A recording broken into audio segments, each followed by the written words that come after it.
sobre todo en cuanto a resistencia bacteriana. ¿El ADN mitocondrial no estaría como ADN extra? No, a ver, ¿las procariotas no tienen? No, las eucariotas. Ah, las eucariotas, probablemente.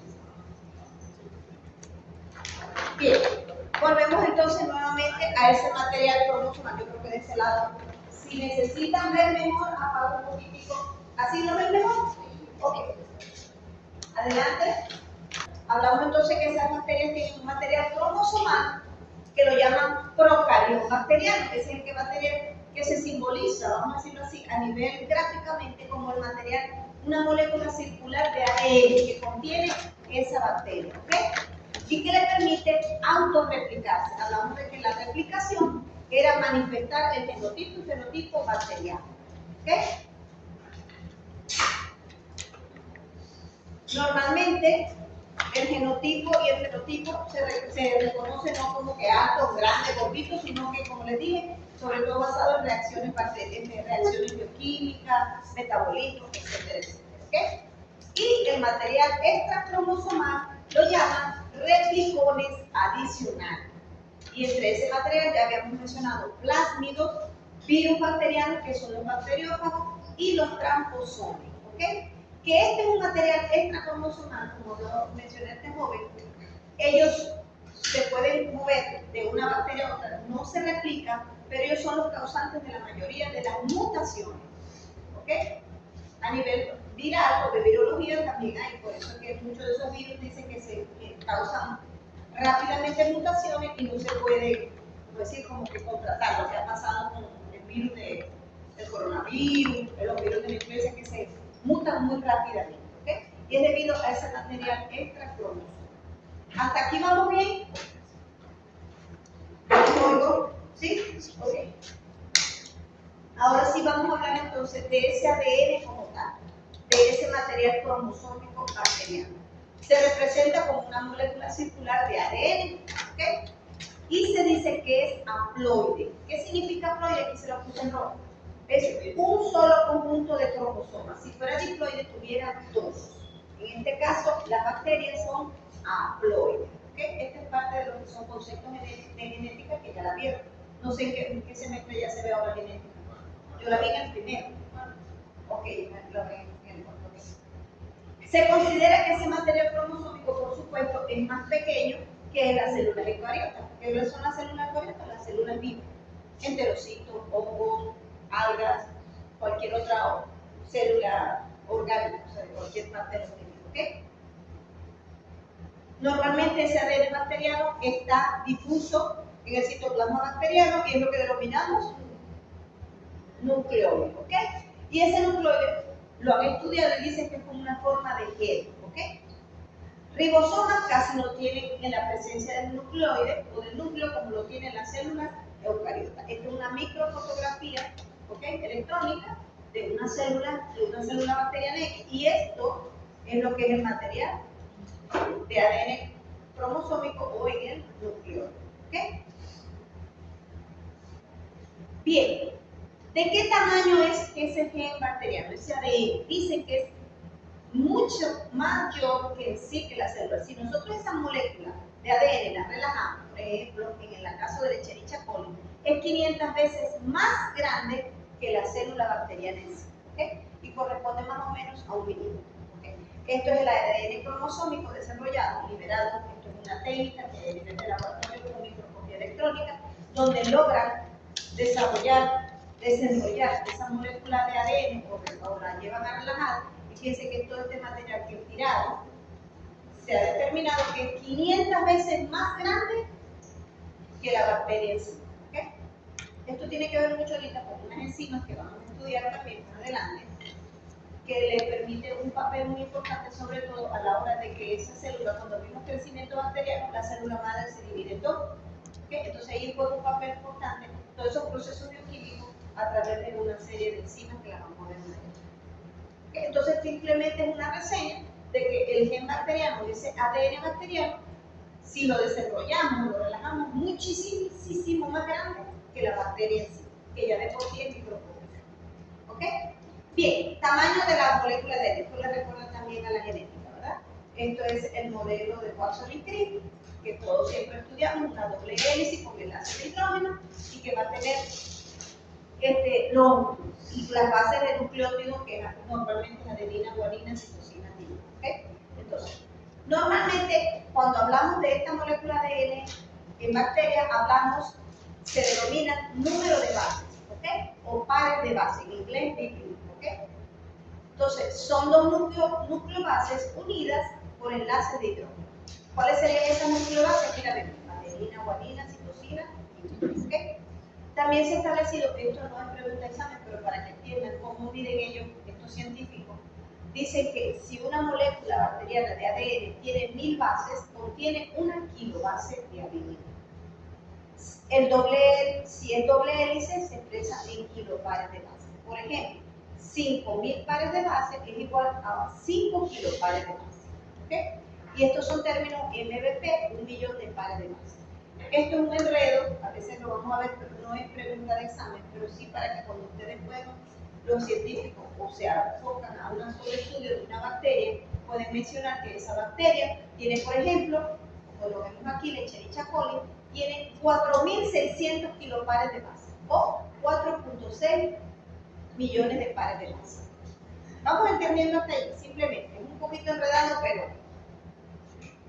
pero simplemente con una reseña aparte, pues ya ustedes se encargarían de estudiar bastante mejor en genética todo lo que es relacionado a lo ¿okay? Volviendo al tema del ADN bacteriano, sigue el modelo de pares de base de Watson y Crick, que son adenina, timina, guanina, citosina. Este es el caso del ADN. Y en el caso del ARN, tiene los pares de base adenina, timina. En este caso, el uracilo sustituye a la timina. Entonces, sustituye a la adenina. Uracilo, timina, guanina, citosina. Eso también lo vieron, me imagino que en genética y en bioquímica. ¿Ah? Desde el liceo lo mismo. Okay. Entonces, simplemente esto es una reseña para que ustedes sepan cómo sería la nomenclatura de cuando hablan de la parte de moléculas de ADN en bacterias. ¿Okay?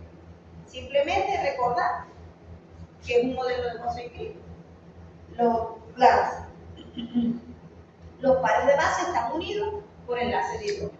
¿Okay? Es una doble hélice enrollada. Simplemente. Aquí sí vamos a ver lo que les estaba comentando. Ese ADN circular que está allí compactado dentro de la bacteria, como ese gel difuso, se enrolla y se desarrolla a través de un proceso bioquímico donde intervienen dos enzimas bien importantes, que son la topoisomerasa 2 y la topoisomerasa 1. Una permite el relajamiento, sobre todo cuando va a ocurrir ese relajamiento, cuando la célula se está replicando, se está multiplicando, se está dividiendo, ¿verdad? Porque tiene que compartirse nuevamente en dos células hijas, ¿ok? Y nuevamente, luego actúa la topoisomerasa 2, que es la que genera otra vez ese enrollamiento de ese ADN en cada una de esas células hijas, ¿ok? ¿Sí me copió lo que yo estoy hablando? ¿O no? ¿Sí? Entonces, como dice aquí en resumen, la topoisomerasa 2, ella va a inducir a ese enrollamiento. Y la topoisomerasa 1 va a inducir a ese relajamiento. Y todo esto ocurre a través de un proceso bioquímico fisiológico donde van a actuar estas dos enzimas muy importantes. ¿Qué pasa? Que a través de los estudios hay productos antimicrobianos o antibióticos que actúan, su mecanismo de acción va allí, a inhibir a esas topoisomerasas, como lo ven acá, sobre todo las quinolonas. ¿Sí saben lo que son las quinolonas? Un tipo de antibiótico. Los diclofuranos, las eritroxacinas, las norproxacinas, esas son. Entonces ya por ahí vamos metiendo, ¿no? O tenemos una idea de que las quinolonas actúan allí, bloqueando la acción de esas dos enzimas. Y por supuesto, si van a bloquear la acción de esas enzimas, ¿qué va a pasar? Si esa bacteria se va a dividir, por supuesto que va a impedir la replicación. Por supuesto, esa bacteria, si no se replica, va a morir al final, ¿verdad? Por el agotamiento de todos los nutrientes. Entonces, eso es importante porque cuando veamos antibióticos ya vamos a ver algunos mecanismos principales o los mecanismos más importantes de cómo actúan los antibióticos en diferentes estructuras de la bacteria. ¿Me copian? ¿Sí? Bien, ese ADN, como lo vimos, se replica que la bacteria, ¿cómo se replicaban las bacterias? ¿A través de qué proceso sexual que se llama? Fisión binaria, se va dividiendo. Entonces, lo mismo ocurre con ese ADN. En el proceso de replicación, multiplicación de la bacteria, se ha estudiado, está bien estudiado, que se inicia esa replicación del ADN, se ubica en lo que llaman el locus oris. Es un lugar dentro de la célula bacteriana donde ese ADN se coloca, se ubica, ¿ok? Se fija en la membrana citoplasmática. Luego va a comenzar a dividirse también ese ADN en dos bandas, como lo pueden ver acá, que llaman bandas helicoidales, fíjense, y al final cada célula nueva va a tener una porción de ese ADN. Entonces, la replicación del ADN se inicia en el origen de la replicación, que es el locus oris, es bidireccional, que quiere decir que hay dos puntos. ¿Ok? ¿Y por qué tiene que ser dos puntos? Porque va a originar dos células hijas. Ahora bien, es semiconservativa. ¿Por qué? Porque cada una de esas células hijas va a tener parte de ese ADN original de su mamá y el resto del otro ADN que se le va a producir en esa doble hélice nueva que va a tener también. ¿Okay? Por eso que se llama semiconservativa, como lo dice aquí. Cada banda sirve de molde para originar una nueva banda complementaria hija que tendrá una banda de nucleótidos vieja y otra nueva. ¿Cuáles son esos nucleótidos que vimos ahorita? Adenina, adenina, citosina, guanina. ¿Okay? Y por supuesto se mantiene fidelidad. ¿Qué quiere decir la fidelidad? Que esas células hijas van a ser idénticamente iguales a su madre, a menos que ocurra una rotación. ¿Okay? Esto es simplemente para que ustedes entiendan que así mismo como se divide la célula bacteriana, se va a replicar el ADN bacteriano. ¿Me copian? Aquí nuevamente lo podemos ver como el proceso de fusión binaria de ese ADN. Aquí está en el locus oris. Luego se produce esa doble hélice rata, cada una se ubica en una porción luego de la hendidura de esa bacteria. ¿Recuerdan cuando vimos fisión binaria que se hace con una hendidura en el medio? Luego se divide en dos células y cada una de ellas va a tener, esto es un esquema, ¿ves? Su porción de ADN, de la misma. ¿Okay? Aquí lo podemos ver. El cromosoma está en el locus oris de la membrana. Luego hay duplicación cromosomal, van a salir dos copias, ven dos circulitos, ¿verdad? Luego la elongación celular, cada circulito se va para cada una de las partes. Y luego ocurre por fin el septum, la partidura de esa en dos células hijas idénticamente igual. Esto es un esquema para que entiendan más o menos. No hay preguntas de examen, pero sí tienen que tener conocimiento de que así mismo como se replica la célula bacteriana, se replica su material de ADN oncológico. ¿Okay? Aquí, con microscopía electrónica, han visto o han captado las imágenes de cómo se replica el material genético en una de esas bacterias. ¿Okay? Fíjense que esto es un corte en un Streptococcus, en división. ¿Okay? Fíjense que el aumento es de 20.000x. Aquí ya ha ocurrido el material de cada una de los insectos, cada una tiene un material genético idéntico a su madre. ¿Okay?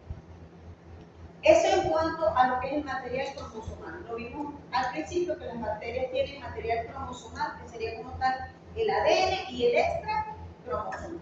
Dentro de ese extra cromosomal mencionamos los plásmidos principalmente, que es ese contenido de material genético, como lo pueden ver aquí, que lo simbolizan con unos circulitos, fuera de lo que es el nucleolo de las bacterias. Y de esos plásmidos, esto sí es importante, hay plásmidos de resistencia, de virulencia, los conjugativos, los crípticos y los artificiales. ¿Cómo han llegado a esto? A través de los estudios, los científicos han determinado que cada uno de esos plásmidos puede cumplir esa función. Principalmente han estudiado mucho los plásmidos de resistencia y de virulencia. ¿Por qué? Porque ese material genético que va en ese plásmido puede transmitir a su célula hija, por ejemplo, un material de resistencia, una estructura de resistencia que la vimos la semana pasada. ¿Quiénes son las estructuras esas de resistencia que hemos visto? Que vimos la semana pasada. Los filamentos, Los flagelos, los antígenos, ¿qué más? Las membranas, el tipo de membrana, que si tienen cápsula o no, que les permite ser o no fagocitada, etcétera, etcétera. ¿Ok? Ya vimos, no quise ahondar mucho en los plásmidos, igual que los transposomas, que es otro material extracromosomal. Fíjense, son trozos de ADN que cambian de posición en esa doble hélice de ADN. ¿Okay? Los transposomas pueden ser de tipo conservativo y de tipo replicativo. Es como decir, en este caso conservativo, esos transposones, su función sería como que cortar y pegar. Cortan este pedacito acá y lo van a pegar en la otra hélice del material genético, de esa doble hélice de Watson y Crick. ¿Me entienden? ¿O no me entienden? ¿Sí?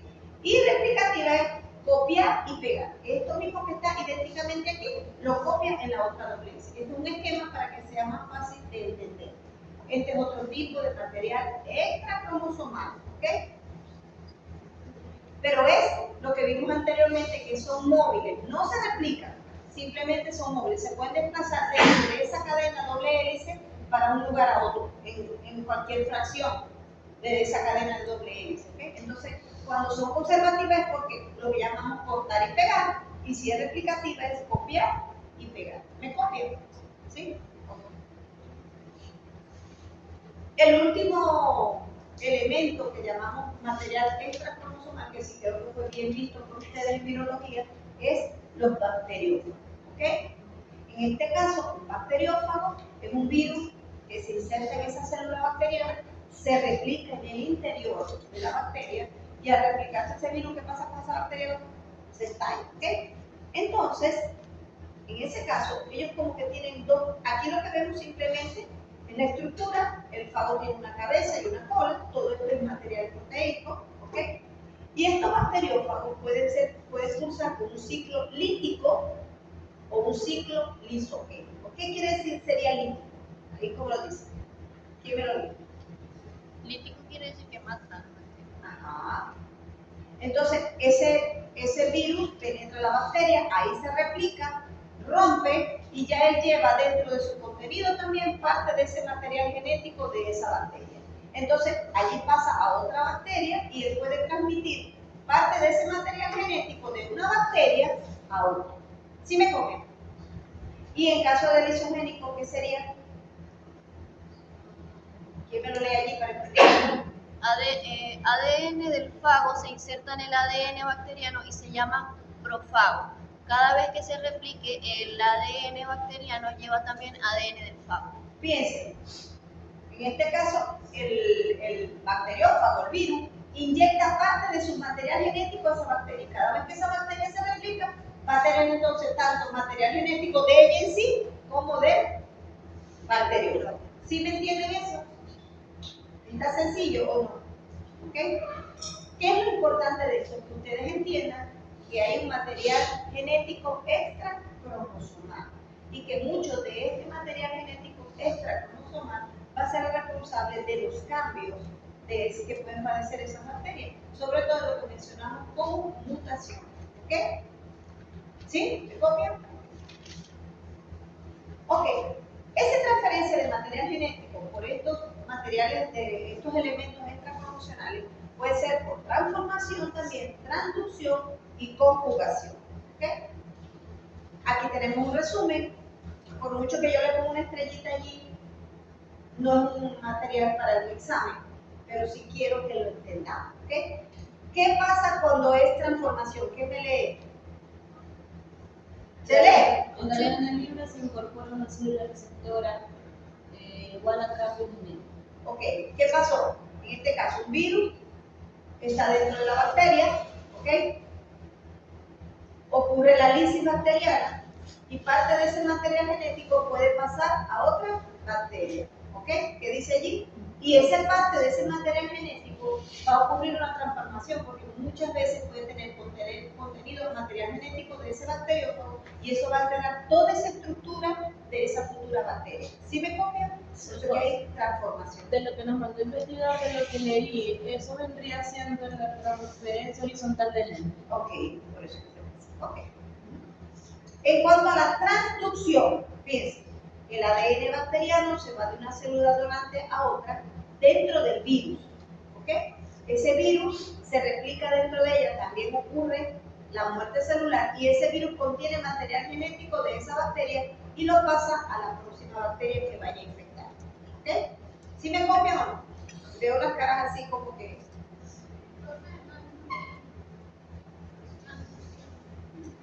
Transducción. Ok, fíjense. Volvemos. El ADN bacteriano pasa a otra célula bacteriana a través de ese virus o fago que lleva dentro de su interior también ese material genético bacteriano. Entonces, de esta célula donante que se rompió, ese virus va, infecta otra célula bacteriana y ya lleva parte de ese material genético. ¿Sí? Pasa Y ese eso puede material ser- a otros. Exacto, y probablemente ocurre una transformación o una traducción, porque, por ejemplo, en un organismo, en un tejido van a haber diferentes bacterias, ¿sí? Pero resulta que el virus puede infectar a diferentes bacterias de una vez y agarra un poquito de aquí, un poquito de acá, y resulta que cuando infecta otra bacteria, ya lleva todo ese material genético en su constitución y lo inhibe. ¿Cuál es la diferencia entre la transformación y la transducción? Que aquí en este caso no hay un bacteriófago como tal. Fíjate, simplemente el material genético de la bacteria se rompió y pasó a la otra bacteria. En este caso ya involucramos el bacteriófago, que lo representamos así, esta cosita amarilla. ¿Ok? ¿Sí? Sí. Ok. Y cuando hablamos de plásmido, hablamos de que puede haber una conjugación o una, bien sea por transferencia de plásmido o por transferencia de cromosoma. Aquí lo vemos. Y aquí juega un papel importante esa estructura que vimos como es el pili. ¿Se acuerdan? El flagelo le da movimiento y el pili le permite adherirse. Entonces, dos bacterias a través de su pili se adhieren y van a transferirse este material genético. En este caso, plásmido. ¿Ok? ¿Sí se ve por acá? Esto es algo que no es pregunta de examen, pero como les digo, tienen que tenerlo un poquito claro, o por lo menos bien claro. ¿Sí? ¿Hay alguna duda acá? Fíjense, ocurre transferencia del material genético a través en una dirección porque se unen dos bacterias, ¿ok? Y aquí, como dice acá, utilizamos esas estructuras bacterianas que son pilis o fibres, Que se van a adherir. se puedan unir. Hay como una conjugación, vamos a decir así, aunque no hablamos de sexual, pero sí, como eso lo llaman a veces los pilisexuales, porque hay una conjugación, una unión entre dos bacterias. ¿Ok? Eso fue toda la parte de genética. ¿Alguna duda? Entonces, la taxonomía bacteriana, como tú bien lo dices, es el estudio de lo que tú pretendiste, el estudio ¿verdad? De la clasificación. que nos permite clasificar. Yo voy a pasar esto, mijito, no te preocupes. Yo estas clases, las diapositivas, yo se las pasé con usted. La semana pasada no les llegó. Ok, para que no te mortifiquen tanto en eso, yo les paso como referencia. ¿Ok? Entonces, esa taxonomía bacteriana nos ha permitido entonces clasificar todos estos seres microorganismos en algunos que son hongos, algunos que son algas, las bacterias, los virus, etcétera, etcétera, etcétera. ¿Ok? Entonces, esa taxonomía, entonces la ciencia que estudia clasificar todos los seres vivos, sobre todo de acuerdo a sus semejanzas. ¿Ok? Semejanzas. Entonces, eso va a atender dos aspectos: identificar y describir de la manera más concreta las unidades taxonómicas. Y llamamos unidades taxonómicas ¿qué? A las especies. Si yo les pregunto qué es especie, es la unidad taxonómica. ¿Okay? Y a desarrollar un sistema para ordenar esas unidades taxonómicas básicas. Porque normalmente la unidad taxonómica es la especie y lo que se llama ordenar esas unidades taxonómicas de especies va hacia un género. ¿Ok? Por ejemplo, Escherichia coli. El género es Escherichia y la especie es coli. ¿Ok? Eso lo vamos a ver más adelante. Entonces, ¿qué son especies? Un grupo de individuos que comparten características muy, pero muy semejantes. Por ejemplo, los cánidos o los caninos.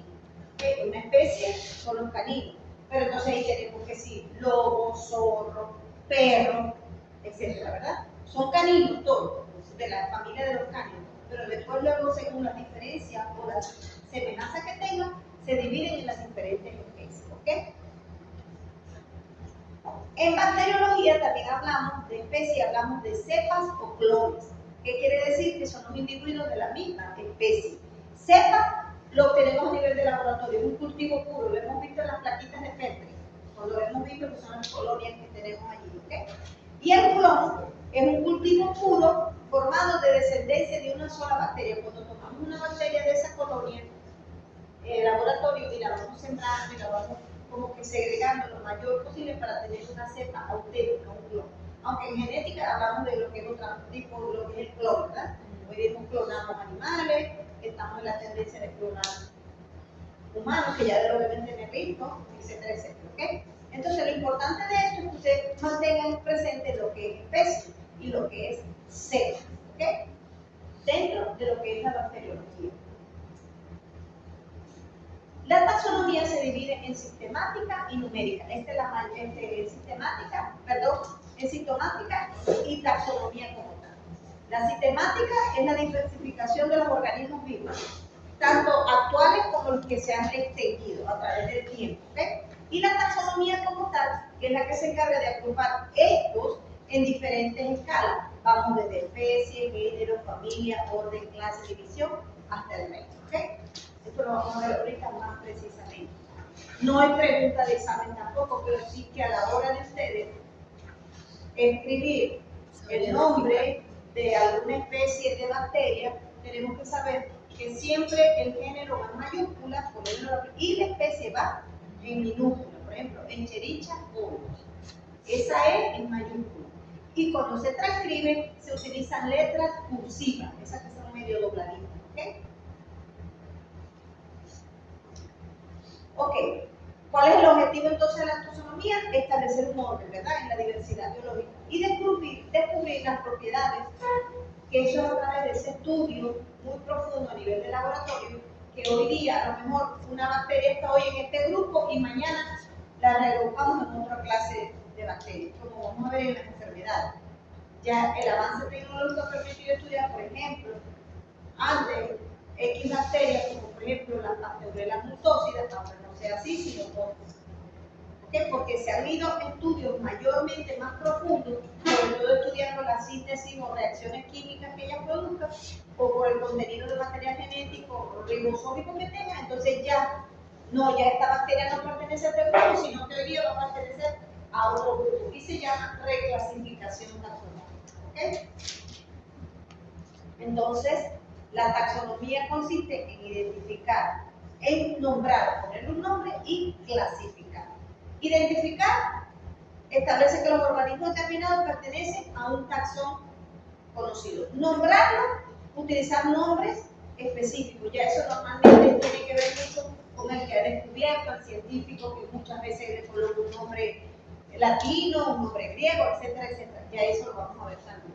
Y clasificar según la estructura en grupos o taxones con semejanzas del parentesco evolutivo. Ya eso está un poquito profundo, pero aquí lo vamos a ver. Normalmente, esa clasificación fenotípica tradicional se debió a este científico que se llama Carlos Linné. ¿Okay? Entonces nosotros en biología veíamos que reino animal y reino vegetal, ¿verdad? Nosotros los humanos pertenecemos al reino animal.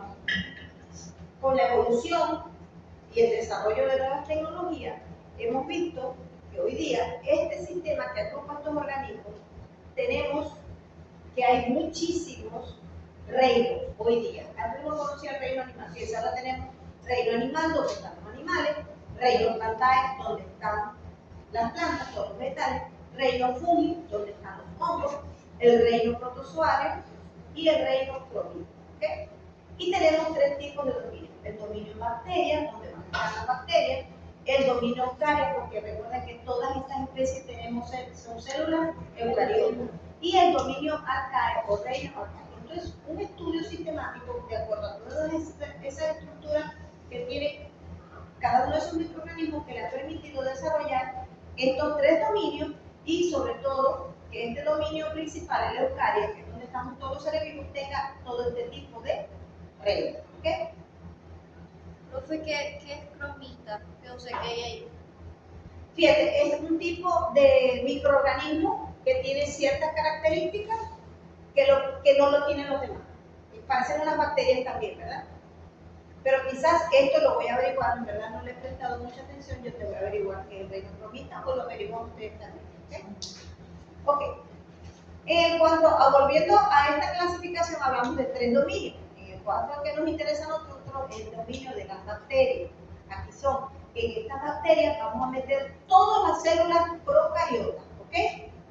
Pero fíjense, que contengan péptidos glicanos. Ahí estamos nosotros con las bacterias, que la mayoría tienen una una doble capa o una sola capa gruesa de peptidoglicano. Lo vimos cuando vimos gran positiva y gran negativa. ¿Okay? El dominio arquea también son procariotas unicelulares, pero su pared no contiene peptidoglicano. Y el dominio eucaria son todas esas donde presentan células eucariotas que corresponden a los géneros que ya no están: animal, grandae, hongo, protozoario, algas, etcétera, etcétera. ¿Me copian? Ok. Nosotros vamos a estar sobre todo en esta área, en el dominio bacteriano. Y el dominio arquea, que al inicio era uno solo, pero con los estudios microscópicos más avanzados se determinaron que estos son microorganismos que en su constitución no tienen peptidoglicano, entonces ya no pertenecen al género bacteria, sino al dominio arquea. Ok, la taxonomía clásica, porque ahora hoy día se divide, hay una taxonomía clásica y hay una taxonomía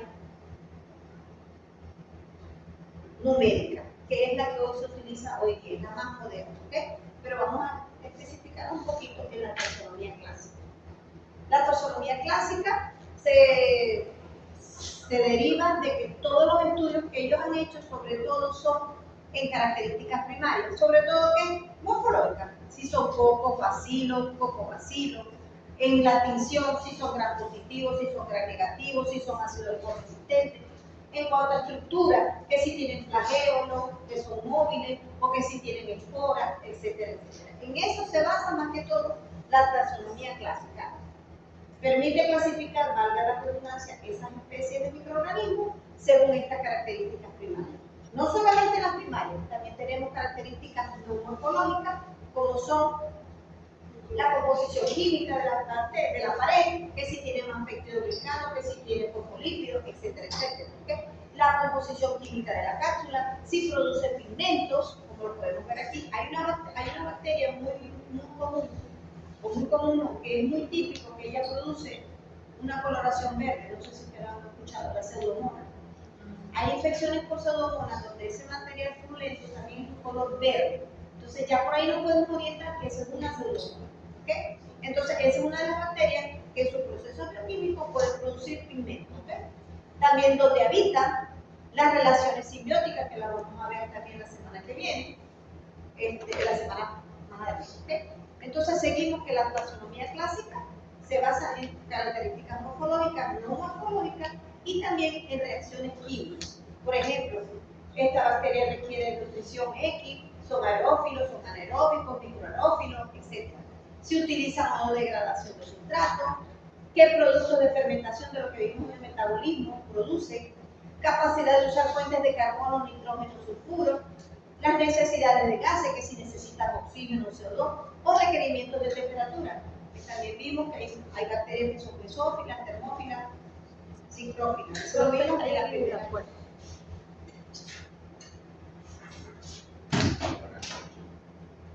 tardes. Buenas tardes. Sí, ya le buenas tardes. ¿Cómo es que es tu nombre? José Manuel. Ah, tú eres este chico. Mira, tu cédula es 28 455 461. Sí. Ok.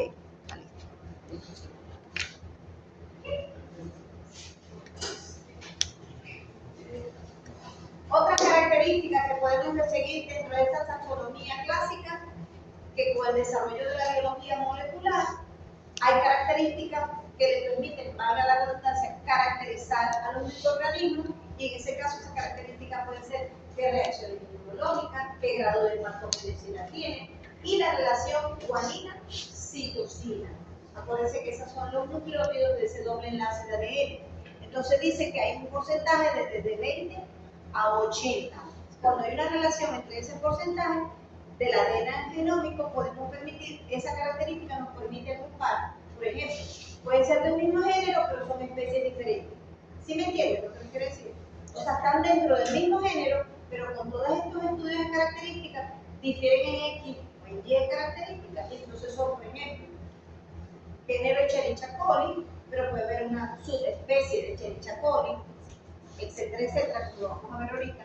Entonces, ya eso nos permite clasificarlas o ubicarlas en un puesto de cono dentro de la taxonomía. ¿Okay? Fíjense, aquí dice, si dos microorganismos, MO siempre van a saber qué es microorganismo. ¿Okay? difieren más del 5% del contenido de guanina y citosina, no están estrechamente relacionados. Aunque tengan esos nucleótidos presentes en su enlace ADN, ellos pueden ser muy distintos.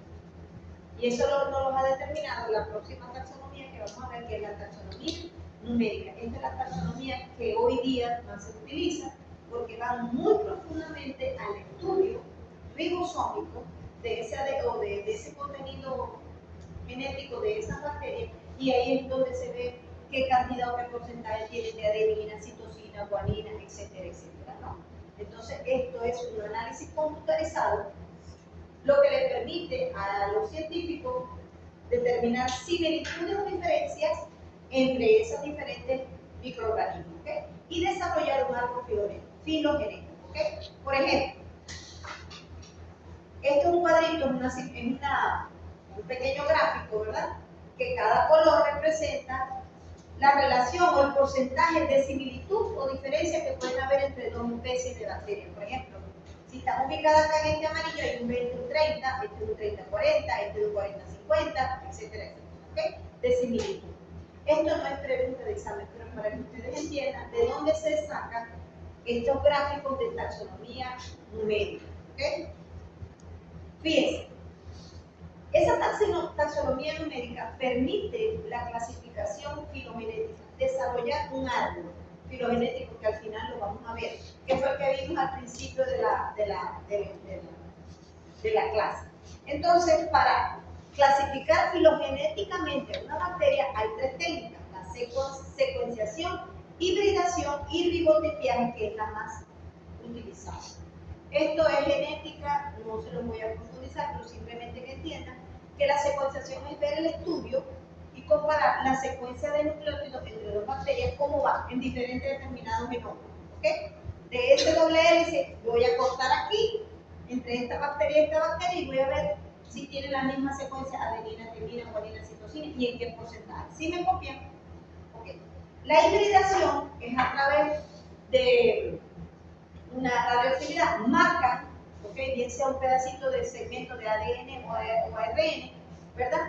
Y allí también estudian en qué secuencia, en esa frecuencia donde aparezca ese material genético marcado radioactivamente. Y eso les determina a ellos también un porcentaje de, no, esta bacteria, en la secuenciación de fragmentos marcados radioactivamente, que es lo que llamamos hibridación, tiene ciertas similitudes o no, o tienen ciertas diferencias. ¿Okay? Eso no es para profundizar, porque no todos somos científicos en esta parte, pero sí para que sepan de dónde deriva o cómo se puede sacar un árbol filogenético. ¿Okay? Y por último, ribotepiaje, es donde ellos analizan el ARN ribosómico, ¿okay? A través del uso de unas enzimas, que les permite a nivel de laboratorio hacer unos cortes. El uso enzimático, hay unas reacciones químicas donde ellos cortan y por electroforesis van separando. Entonces estudian esas fracciones que están separadas, ¿okay? Para ver qué contenido tienen. Por ejemplo, aquí esto es un esquema, no está bien visto. Ellos hicieron un estudio, fíjense, entre el Lactococcus lactis, entre el Lactobacillus acidófilo, entre el Lactobacillus brevis y esto es lo que llaman ellos ribotepiaje. Esto es una electroforesis y es lo que les permite a ellos ver qué semejanza o qué diferencia tiene. Esto es profundo, pero nosotros no nos vamos a meter hasta allá. Simplemente es para mencionárselo, que esto es lo más actual que les permite hoy día con la biología molecular establecer la clasificación taxonómica de las bacterias. Por eso es que las bacterias antes, en el año 1950, todas pertenecían a un género, y hoy día resulta que esas bacterias, con todos los estudios que se ya no son del mismo género. ¿Ok? Simplemente. Esto es lo que se desarrolla con esa taxonomía numérica, un árbol filogenético. ¿Ok? Y esto es a través de que ellos específicamente de esa fracción del ribosoma, en este caso usa mucho el segmento 16, ellos pueden clasificar y tener un grupo de bacterias, bien sea en este tipo o estos nombres, que están todavía aquí como en latín, pero simplemente que ustedes entiendan que el árbol filogenético de bacterias deriva por el estudio a través de esta taxonomía numérica, que tiene que ver mucho con lo que es el contenido de ADN y ARN de las mismas. ¿Ok? Simplemente. Fíjense, aquí parte de lo que pudiéramos ver en un laboratorio, aquí sabemos que vimos al principio la taxonomía básica, que las bacterias se pueden diferenciar por sus reacciones bioquímicas, ¿se acuerdan? En este caso, esto es un medio selectivo, el agar maconchi, ¿ok? Y en un lado, cuando se siembra este contenido, esta muestra que traemos del campo, de lo que sea, por ejemplo, de una diarrea, aislamos un poquito de heces o de orina y la sembramos en este medio que es muy selectivo. Aquí lo que crece, lo que va a crecer son bacterias gram negativas. ¿Ok? Si nosotros queremos establecer, cuando lo vean allá, el doctor se nos va a explicar un poquito más, nos trajeron una muestra de heces o de orina. Nosotros lo principal que podemos hacer es utilizar este instrumento, este medio de esta práctica de laboratorio, que es sembrar en medios selectivos. En este caso, la garmaconchi, si sembramos esa orina y creció algo común, en lo que allí lo que van a ver son bacterias gram negativas, y por allí nos podemos ir orientando hacia el diagnóstico. Aparte, esas bacterias gram negativas pueden ser fermentadoras de la lactosa o no fermentadoras de la lactosa. Entonces, si esas bacterias gram negativas en este lado, fíjense, sembraron unas especies que se colocó originalmente el medio es amarillo, cuando se coloca en rosadito quiere decir que estas bacterias que están aquí son fermentadoras de la lactosa, gram negativas, fermentadoras de la lactosa. De este lado crecieron bacterias, pero no hay cambio de color en ese medio de cultivo, son bacterias gram negativas, pero lactosa negativa. Eso nos permite ir orientando el diagnóstico y clasificar esas bacterias. Ya son bacterias gram negativas, son lactosa negativa o lactosa positiva. ¿Qué nos permite eso? Ya vamos a ver qué lo pudiéramos haber visto en práctica de laboratorio. Por ejemplo, esto es lo que nos va a explicar el profesor allá más adelante. Tomamos una muestra, aislamos una garmaconchi, creció algo, tomamos una muestra de allí y le aplicamos una tinción de gram. Vimos tinción de gram, ¿verdad? Gram positivas se tiñen ¿de qué color? Moradito. Y si son gram negativas, Rosado clarito. entonces esto es un ejemplo para que entiendan bien. Aquí se aisló un Escherichia coli. Escherichia coli es una bacteria gram negativa. Creció una garmaconchi, se le aplicó una tinción de gram y resulta que es gram negativa. Luego la forma, tomamos una muestra, la mostramos al microscopio, luego de teñida y vimos que es de forma basilar. Entonces ya tenemos que es una bacteria gram negativa basilar, ¿ok? O de forma basilar. Que creció en un medio anaeróbico. ¿Recuerdan qué es lo que es anaeróbico facultativo? ¿Sí? Ok. Y luego le aplicamos una batería bioquímica. Una bioquímica donde utilizamos sobre todo estas 4 pruebas bioquímicas, la de BP o Bond-Test Procauer, la de citrato, la prueba de indol y la prueba de rodometilo. Esto hay unos libros con unas guías donde si por ejemplo hicimos todo este procedimiento y esa bacteria que creció allí y le aplicamos bioquímica, dio positiva a la lactosa, al indol y al rojo de metilo y dio negativa al citrato y al BP, ya la podemos establecer que ahí hay una Escherichia coli. Eso no es porque lo inventé yo mismo. Hay unas guías prácticas, la persona o el laboratorista que está haciendo todo ese procedimiento se va con esos resultados a esas guías y según lo que da, hay cuadros establecidos y dice, no, esta es una Escherichia coli. ¿Okay? Estas son prácticas que pudiéramos ver, allá no las vamos a ver porque tarda, no siempre y a las 48 horas se pudiera ver. Pero simplemente aquí le puse para que entiendan un poquito lo que son las pruebas bioquímicas. Las hojas Procauer determinan la capacidad de un microorganismo de producir un metabolito que se llama acetoína. ¿Ok? Y eso tiene que ver mucho con el metabolismo de la glucosa. Utilizar glucosa como carbohidratos y uno de los productos finales es la acetoína. Eso genera un color. ¿Ok? Puede ser un color, etcétera, etcétera. El citrato determina si ese microorganismo es capaz de usar un citocromo como el carbono o compuestos amonioalcales como fuente de nitrógeno en su metabolismo, provocando la alcalinización del medio. Normalmente el medio alcalino se ve con un color como verdoso, azulado, ¿ok? Y el medio ácido se ve con un color más bien como rojo, sí, con tonalidades. Eso es el bioquímico. La prueba de indol le permite al microorganismo ver si produce indol a partir del triptófano. ¿Qué es el triptófano? Un aminoácido. ¿Okay? Entonces, indica que si ha utilizado triptófano, esa bacteria tiene en su constitución la enzima triptofanasa, que reacciona con ese triptófano que está en ese medio de cultivo para producir indol. Y eso le da un color rojo violeta, bien sea al medio de cultivo, al caldo o al semisólido, que sería la plaquita que vimos. ¿Okay? La prueba de azoto metilo es un indicador del pH. O sea, si esa bacteria produce un pH ácido o un pH básico. En el caso, ¿cómo se obtiene eso? Porque en esa material que utilizamos en las plaquitas, ahí hay nutrientes, ahí hay ingredientes que la bacteria para su desarrollo utiliza. Entonces, si al final vemos una colonia o ese material que cambia de color y hay un pH de 4.2, se ve rojo y variando hasta el amarillo. ¿Okay? Entonces, eso quiere decir que esa bacteria fermenta ese carbohidrato que está presente y va a producir esos colores.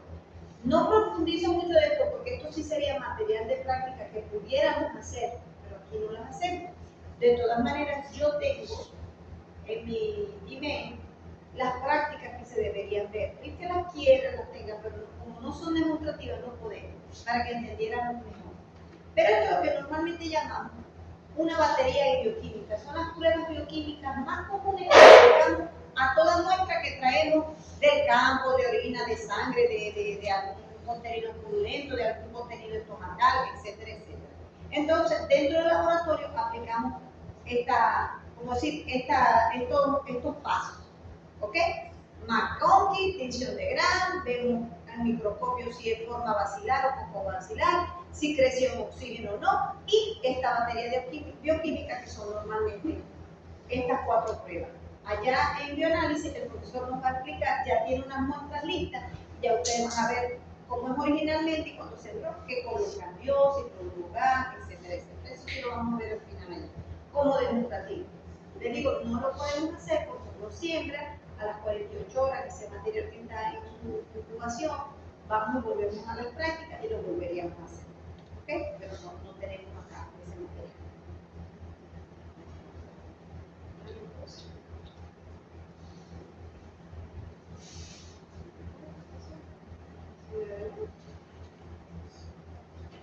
Ponte al computador. No, póntela al computador. ¿Te daño? Qué raro. Dale. Dale un clic o algo. Dale. Ok. Bueno, eso fue como una parte de generalidades para que ustedes sepan cómo la taxonomía se ha empleado, qué técnicas utiliza para clasificar esos géneros, diferentes especies microbianas. Entonces, dentro de la nomenclatura, ¿cómo llamamos a esa bacteria? A través de ese Código Internacional de Nomenclatura Bacteriana tenemos el sistema binomial de 2 o trinomial de 3. ¿Qué quiere decir binomial? Que tiene 2 nombres. El primer nombre es género, con una mayúscula, y el segundo nombre es la especie. Todo en minúscula. Y se utiliza la letra cursiva. Por ejemplo, Bruselas abortus. ¿Ok? Eso es un sistema binomial. Yo no les voy a pedir esto en el examen, pero si ustedes sí tienen que conocer, por ejemplo, la colibacilosis, producida por la Escherichia coli, que ustedes sepan escribir Escherichia coli. ¿Ok? Que ustedes sepan que la Escherichia, que es el nombre del género, va con mayúsculas, como lo ven acá. O en este caso, Bruselas, nos indica que este es el género y esta es la especie. Normalmente uno lo que utiliza es sintetizar o abreviar, entonces la primera letra mayúscula, punto, aborto. Aquí está un poquito, aquí se me hubo un error, porque tendría que ser aborto con minúscula. Lo que pasa es que la hoja está aquí, ustedes recuerdan que después de un punto viene mayúscula, pero ahí sí tengo que corregir, ¿ok? Entonces, esto sería un sistema binomial. También hay sistemas trinomial. ¿Por qué? Porque a través de todos estos estudios que vimos de ritmos de viaje, sobre todo las taxonomías sistemáticas, podemos ver. No, yo lo pasé. ¿Pasa la otra anterior? Ajá. Dale. Ok. Todavía no entramos al sistema trinomial. Ok. Los nombres científicos, o sea, ¿quién pone los nombres a las bacterias? Los que los estudian. entonces normalmente toman un nombre científico de origen latino, que normalmente termina en este sufijo de us, los bacillus, lactobacillus, origen griego, micrococcus o rhinobacterium, o a partir de nombres propios, por ejemplo, Luis Pasteur, no sabe lo que pasa, que es la pila.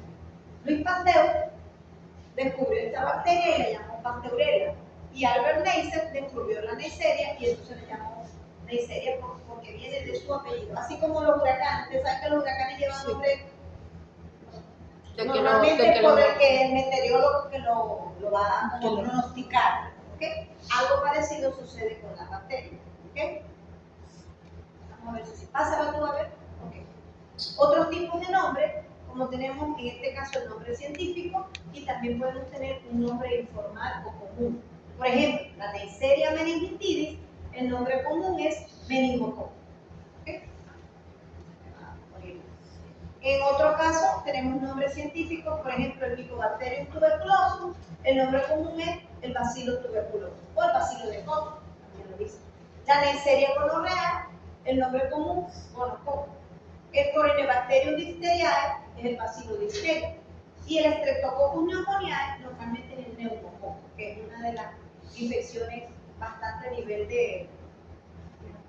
sobre todo de niños, cuando se le da una neumococo, una encefalopatía, una encefalitis neumocócica, más que todo estas son bacterias bastante mortales, ¿ok? Pásalo. Ok, fíjense, categorías taxonómicas. Vimos la taxonomía simple, la taxonomía numérica, de ahí se genera el desarrollo de un árbol filogenético, entonces determinamos, vimos las esquemas de dominio y reino. Por ejemplo, en el caso de dominio, todas van a estar dentro de las bacterias. En el caso del filo, que dice allí, proteobacterias. En el caso de las clases, proteobacterias, Alfa y beta, creo. alfa y beta.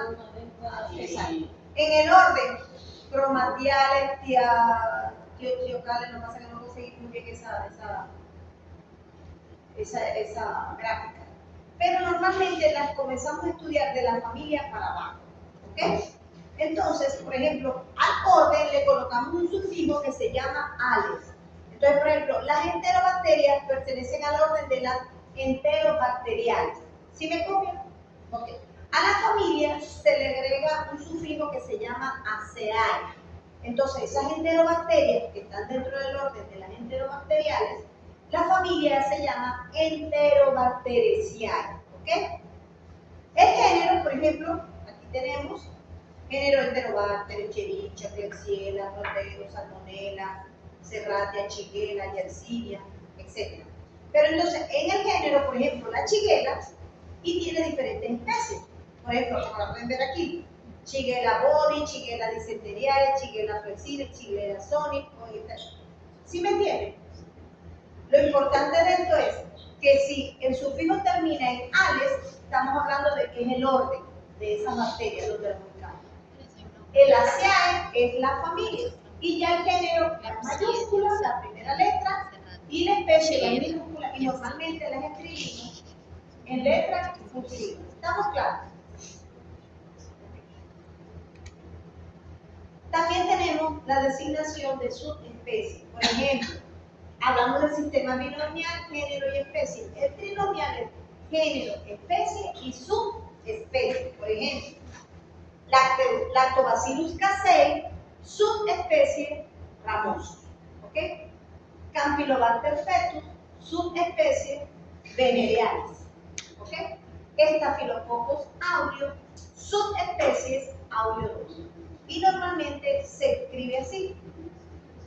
La mayúscula, la minúscula, se le coloca esta pequeña, ¿cómo se llama eso? Abreviatura, subespecie, y se le coloca también luego el tercer nombre también en minúscula. ¿Ok? ¿Por qué viene esto? Porque todo ese estudio, todo ese desarrollo de biología molecular los ha llevado que no solamente hay Lactobacillus casei, sino que hay Lactobacillus casei ramosus con las diferencias o semejanzas que por laboratorio, sobre todo a nivel del estudio de ACDN y ARN, han determinado que se parecen o no se parecen. Entonces hay otras especies. Sigue teniendo las mismas características del género y la especie, Ok. Pero diferencia en algo, entonces esta bacteria, por los estudios, se llama así, Lactobacillus casei y subespecie ramos, por decirle algo. Sí me copian. Y eso es a través de todos los estudios a nivel de pásalo. Ok. Allí terminamos.